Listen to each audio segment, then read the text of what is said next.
The Nikon Z9 II represents the moment when a company with more than a century of photographic mastery decides to push beyond everything it has already accomplished and attempt to reshape the expectations of an entire industry. Not with small safe upgrades, but with the kind of boldness that once defined legendary cameras like the Nikon F, the D3, the D850, and of course the monumental Z9 that stunned the world by abandoning the mechanical shutter entirely. To understand the Z9 II, you have to understand the ecosystem. It enters a world where Sony dominates with dizzying autofocus algorithms and computational speed, where Canon pushes hybrid shooters with refined full-frame sensors and near-perfect ergonomics, where Panasonic and Fujifilm carve identities through color science and filmmaking depth. Nikon knows that to stand tall in this competitive field, it can't simply offer a spec sheet upgrade. It has to deliver a machine that feels alive,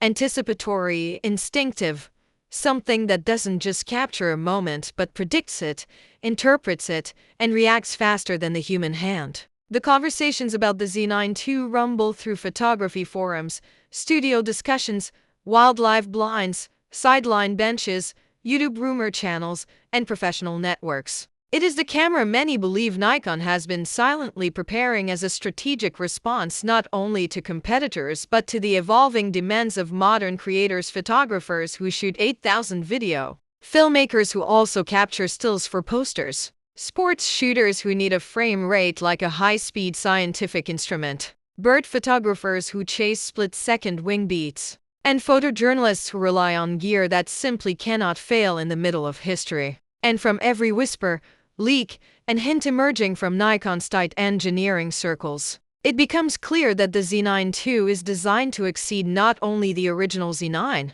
but the expectations of anyone who believes they know what a flagship mirrorless camera should be. It reportedly retains the iconic 5.7 megapixel stacked sensor, but this time married to a radically redesigned next-generation processing engine, something insiders refer to as Speed X or the Speed Next Core. A chip so powerful and efficient that it redefines how quickly a camera can read data, analyze motion, push autofocus calculations, and clear massive image buffers. Stacked sensors are already fast, but this new processor turns speed into something closer to real-time awareness, enabling nearly zero viewfinder blackout, near-instant subject recognition, and autofocus calculations that map motion like a predictive algorithm rather than a reactionary system. Early testers describe autofocus that feels alive, capable of tracking eyes hidden behind obstructions, athletes sprinting unpredictably across fields of view, birds weaving through chaotic branches, race cars approaching at aggressive speed changes, and subjects that disappear momentarily from the frame only to be instantly reacquired the moment they return. This type of autofocus, if delivered as rumored, becomes not just an improvement but a revolution in reliability, turning the camera into a partner rather than a tool. And while speed matters, so does endurance. One of the most astonishing potential features of the Z9 II is a dramatically deeper buffer, one engineered to handle continuous bursts of 45 megapixel RAW images at frame rates previously thought impossible in a flagship stills camera. The whispers suggest something between 60 and 120 frames per second in full-resolution RAW, with the buffer capable of clearing nearly instantaneously through dual CF Express Type B slots that operate like twin arteries pumping photographic data at unbelievably high throughput. If accurate, this means wildlife shooters could record wing beats from start to finish without interruption. Sports photographers could capture every micro-expression and micro-movement leading up to an Olympic finish line moment. And commercial photographers could freeze actions previously too fast for human reflexes. Nikon appears to be designing a machine for the split-second world, a place where photography becomes the science of time slicing. But the Z9 II isn't only about stills. Nikon understands that 2024 and beyond is the age of hybrid shooting, where top creators expect cinematic tools inside the same body they use for high-resolution stills. The original Z9 shocked the filmmaking world by recording 8,000 internally without overheating, a feat that embarrassed multiple competitors. The Z9 II aims to push that even further, introducing upgraded heat dissipation, more efficient internal pathways, and possibly new recording modes such as 8060p, 4024p, and RAW codecs optimized to reduce file weight while preserving flexibility. The rumors of a hybrid global shutter have electrified cinematographers. Because if Nikon manages even a partial global shutter implementation through sensor readout innovation, it means the end of rolling shutter wobble in fast pans, no more bending vertical lines, cleaner motion in car-mounted rigs, more accurate VFX tracking, and the type of motion rendering that traditionally required cinema-level cameras costing tens of thousands of dollars. Nikon, in this vision, is no longer competing with Sony and Canon. It is competing with Red, Arri, and the high-end cinema world, an ambition made even more meaningful following Nikon's acquisition of Red's intellectual property portfolio. And it would make perfect sense for the Z9 II to be the first Nikon camera to merge traditional photography DNA with cinema-grade sensor behavior. Beyond the sensor and processor, the body design is expected to remain familiar yet refined, keeping the rugged integrated grip form factor used by professionals who work in harsh environments: Arctic cold,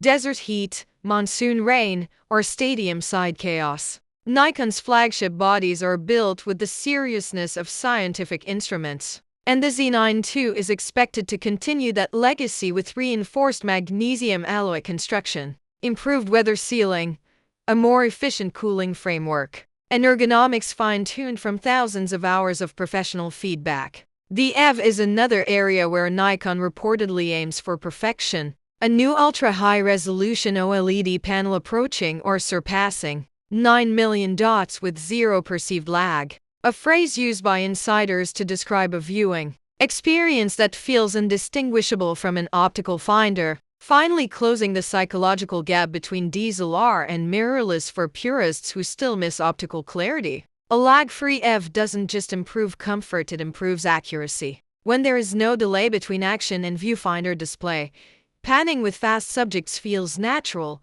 timing becomes instinctive, and the shooter becomes part of the moment rather than chasing it. Battery life, too, is expected to exceed previous records thanks to processor efficiency improvements, sensor optimization, and smarter energy allocation between stills and video tasks, possibly delivering more than 2,000 shots per charge in real-world conditions. And if Nikon indeed implements new AI-driven power management, the camera could smartly reduce unnecessary energy draw during idle framing, long exposures, or static interviews. Low-light performance continues to be a pillar of Nikon's identity, and the Z9 II builds on that reputation with cleaner high ISO output, deeper color integrity in challenging illumination, and autofocus sensitivity rumored to touch down to -9 or even -10 electron volt, making it one of the most capable low-light autofocus systems ever engineered. Concert photographers, astrophotographers,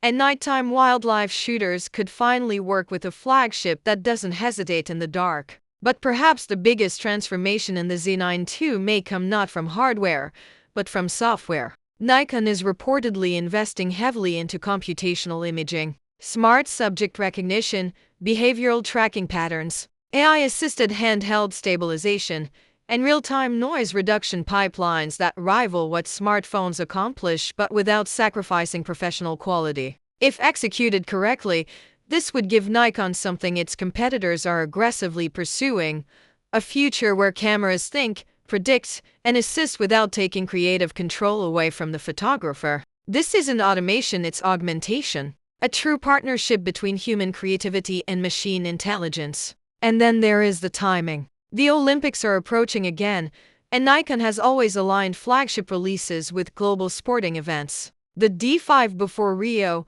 the Z9 before Tokyo, and now the Z9 II arriving in time for photographers heading to the 2026 Winter Olympics. The message is clear. The Z9 II is not just a camera. It is Nikon's declaration of readiness for the world stage. With a price rumored between $5,500 and $6,500, it is unapologetically premium, meant for professionals and passionate creators who demand absolute reliability. And whether you shoot sports, wildlife, documentary, fashion, landscapes, cinema, or a mix of everything, the Z9 II feels like a camera engineered to eliminate hesitation. Should you wait for it? If you own a Z9, you still hold one of the greatest cameras ever made. But if you crave the next level, faster autofocus, deeper buffers, smarter intelligence, cleaner motion, and more endurance, the Z9 II is worth waiting for. Because when Nikon breaks its silence and finally announces the Z9 II, it won't just release a product. It will release a message that Nikon still leads when it matters most, that it still understands the soul of photography, and that the future of image making is not simply about megapixels or frame rates, but about the pure, unbroken connection between a creator and the moment they are trying to freeze forever.